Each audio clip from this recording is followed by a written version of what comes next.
네, 오늘 주식 종목 리뷰는 여기 나와 있는 DXVX 한번 보도록 하겠습니다. 들어오신 분들 구독, 좋아요 버튼 한 번씩 눌러주시면 감사하겠습니다.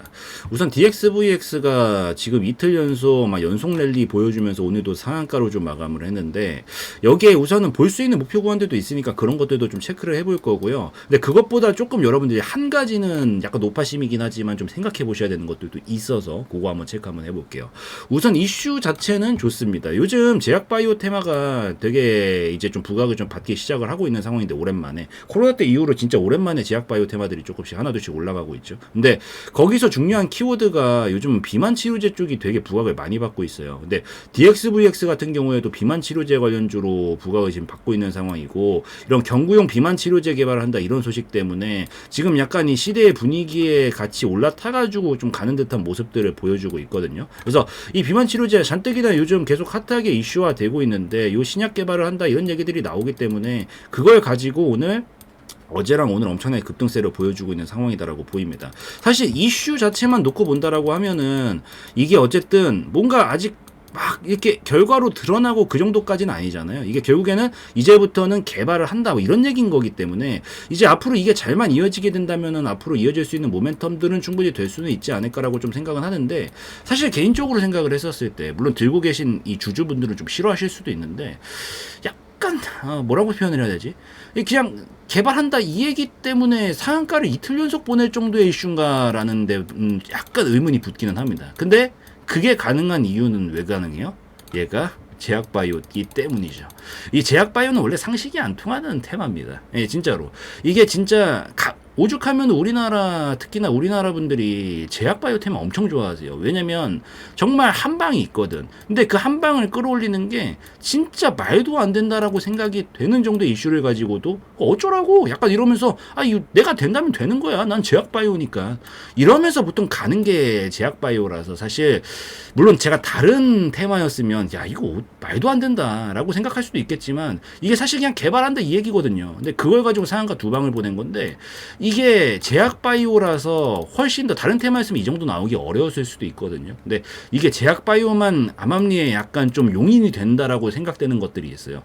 이슈가 별거 아니어도 우선 급상한가 가능, 재무 맨날 쓰레기여도 상한가 가능. 그러니까 이게 약간 제약바이오만의 약간 특징이어가지고, 얘가 요 이슈만가 가지고도 어쨌든 사람들의 모멘텀을 만들어 주면서 끌고 올렸구나라고 좀 보시면 될 것 같습니다. 우선 요 이슈 가지고 올린 거니까 리뷰 차원이니까 참고를 좀 하시고, 근데 이게 역시나 재무 상태가 좀 그래요. 물론 그나마 좋은 건 매출액이 증가를 하면서 뭔가 사이즈, 몸집, 사실 몸집이라고 표현하는 게 좋겠죠. 뭐 회사 몸집 사이즈는 확실히 커지고 있는데 그에 상응하는 만큼 적자폭도 계속 커지고 있는 상황이기는 합니다. 그래서 물론 이런 제약바이오 종목 그렇게 많지 않아요. 대부분 제약바이오가 원래 미래에 뭔가, 뭐 예를 들어서 지금 탈모 못 고치고 있잖아요. 미래에 탈모를 완전히 고칠 수 있는 그런 성분이 보인다.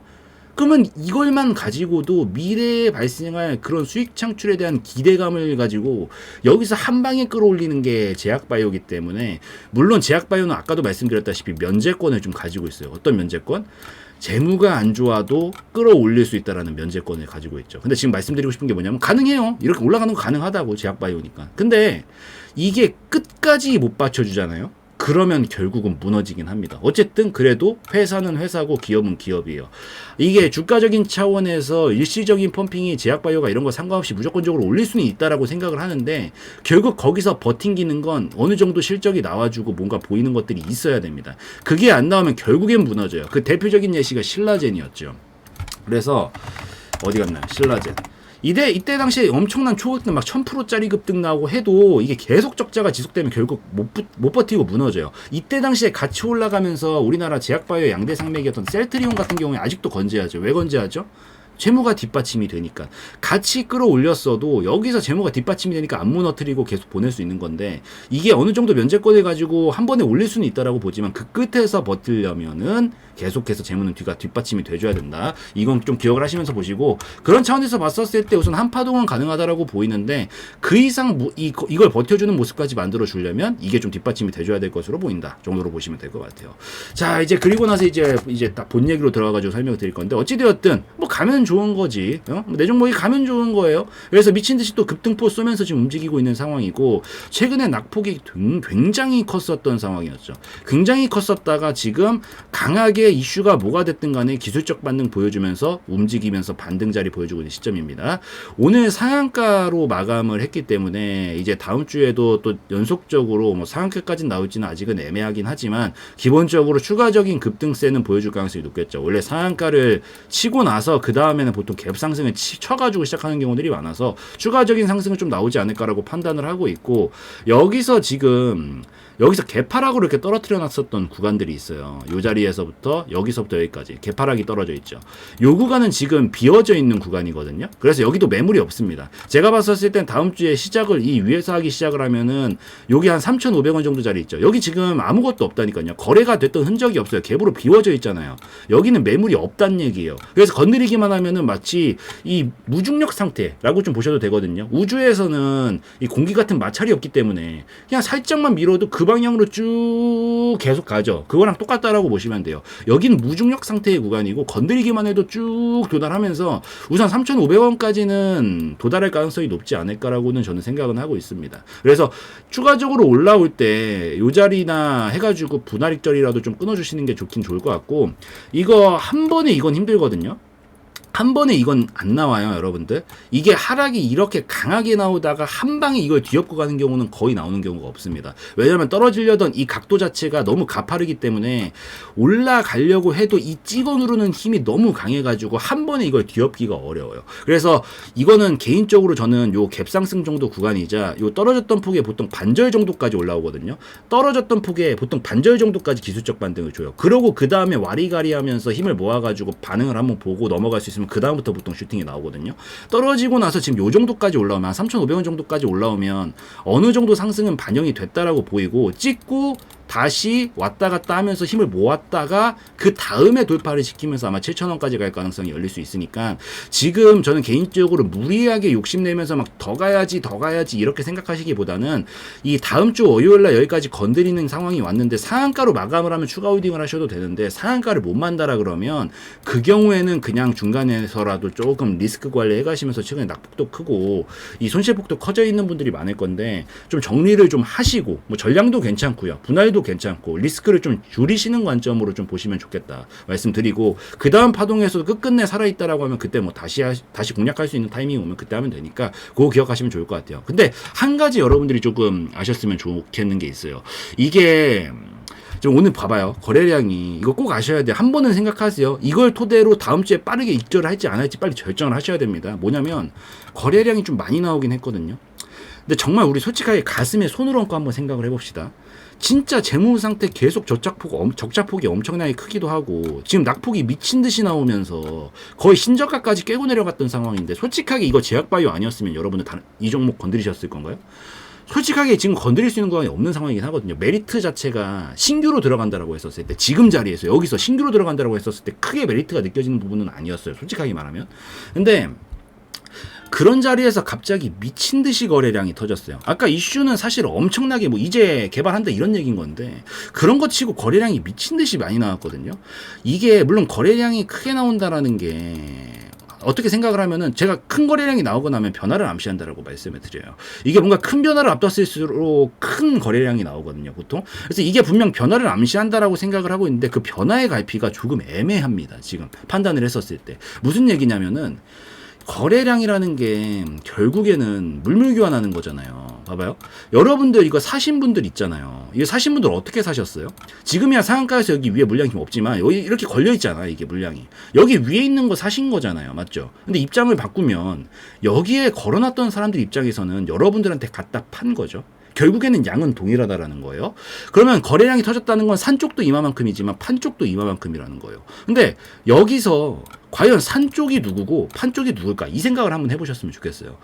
어쨌든 우리가 좋아하는 건, 여러분들이 좋아하시는 용어로 그래요, 뭐 세력 아니면 뭐 주포 아니면은 뭐 고래, 이런 사람들이 샀다라는 관점으로 보면 더할 나위 없이 좋은 기회가 될 수 있겠지만, 반대로 판 쪽이다라고 하면, 물량을 떠넘긴 쪽이라고 생각을 하면 굉장히 위험해질 수 있는 신호가 될 수도 있거든요. 제가 이 얘기를 왜 해드리냐면 되게 조심스러운 얘기긴 한데 여러분들 이런 얘기 되게 싫어하는 거 알아요. 근데 알고 있으면 그래도 한 번쯤은 생각은 해봐야 되는 문제라고 생각을 해서, 보통 폭락이 나오고 재무 상태 완전히 안 좋고 맨날 적자 치고 있던 종목이 막 동전주까지 내려가고 그러다가 갑자기 무슨 이슈 하나 터뜨리면서 빵빵빵 점상 몇 방 랠리를 보내요. 그러고 와리가리 하다가 갑작스럽게 뭐 사라져버리는 이 시장에서 그런 경우들이 생깁니다. 정말로 여러분들 거래 정지당했던 종목들 한번 봐보세요. 어떤 움직임들이 나오는지.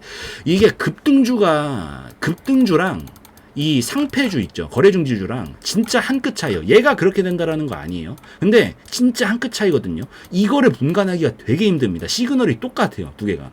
그래서 저는 지금 이 얘기를 왜 해드리냐면, 이게 물량이 만약에 이쪽이 산 쪽이다라고 생각을 하면은 훨씬 더할 나위 없이 좋은 그림일 수 있어요. 엄청난 기회 될 수 있어요. 이거 끝났다는 거 아닙니다. 이게 만약에 맞다라 그러면 엄청나게 이거를 소화를 해주고 여기서 뭔가 이 평단에 맞춰가지고 엄청나게 끌어들여가지고 산 거라고 하면은 엄청난 폭등 랠리 기대할 수 있겠죠. 근데 만약에 반대로 떠넘긴 거다라고 하면은 감당하기 어려운 정도의 위험이 불어닥칠 수도 있습니다. 그러니까 지금 이 말을 토대로 제가 말씀을 드리고 싶은 건, 너무 무지성으로 갔다가 이렇게 막 하염없이 보시기보다는 중간중간 여러분들 지금 어쨌든 시간은 충분히 있어요.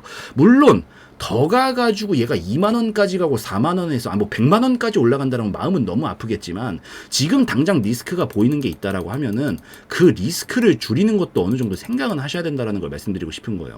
그래서 급등을 치고 있는 이 시점에 막 이렇게 가는 것만 생각하시지 마시고, 어느 정도 리스크가 될 수 있는 부분들이 생길 수도 있으니까 조금씩 어느 정도는 분할로라도 최소한 리스크를 줄여주면서, 뭐 분할 익절이라도 해줘가지고 리스크를 줄인다든지 이런 식의 방안도 좀 강구를 하시면서 끌고 가시고 보시면 전 더 안정적인 매매가 되지 않을 거라고 좀 생각을 합니다. 그래서 물론 당연히 이렇게 가줬으면 좋겠고, 이게 이렇게 흔들고 움직일 수 있어서 이게 흔들고 나서라도 이렇게 미친 듯이 폭발적으로 저도 터졌으면 좋겠어요. 좋은 게 좋은 거라고 무조건 크게 가면 전 좋아요. 근데 어느 정도 제가 오랜 세월 보다 보니까 이게 시그널들이 애매할 때가 있거든요. 하다못해 얘가 재무가 너무 좋고 맨날 흑자에다가 흑자폭 미친 듯이 성장 나오는 거 보이면 이거 미친 듯이 기회가 될 수 있다. 이거.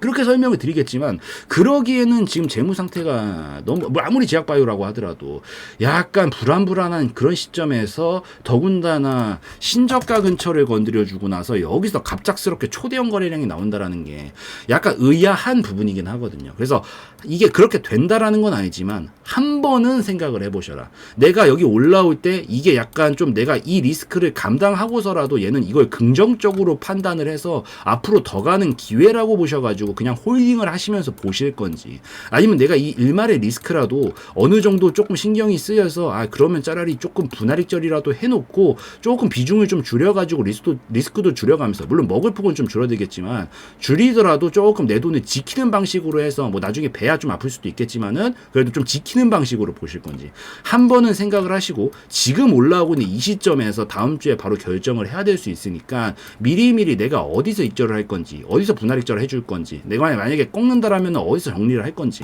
이런 것들 좀 한번 생각해 보시는 그런 시간을 좀 가져보시면 좋겠다 말씀드리도록 할게요. 뭐 어쨌든 지금 상황 자체는 좋으니까요. 요 갭상승 떠있는 구간까지는 저는 메워주지 않을 거라고 판단은 하고 있어서 여기까지 올라오는 거 좀 살펴보시고, 요런 자리들에서 중간중간 저는 조금씩 익절이라도 좀 하면서 보는 걸 권장드리고 싶다 말씀드리면서 마무리 짓도록 할게요. 그래서 오늘 영상에서의 내용은 저의 개인적인 견해였으므로 참고용으로만 보시라고 좀 말씀드리면서 마무리 짓도록 하겠습니다.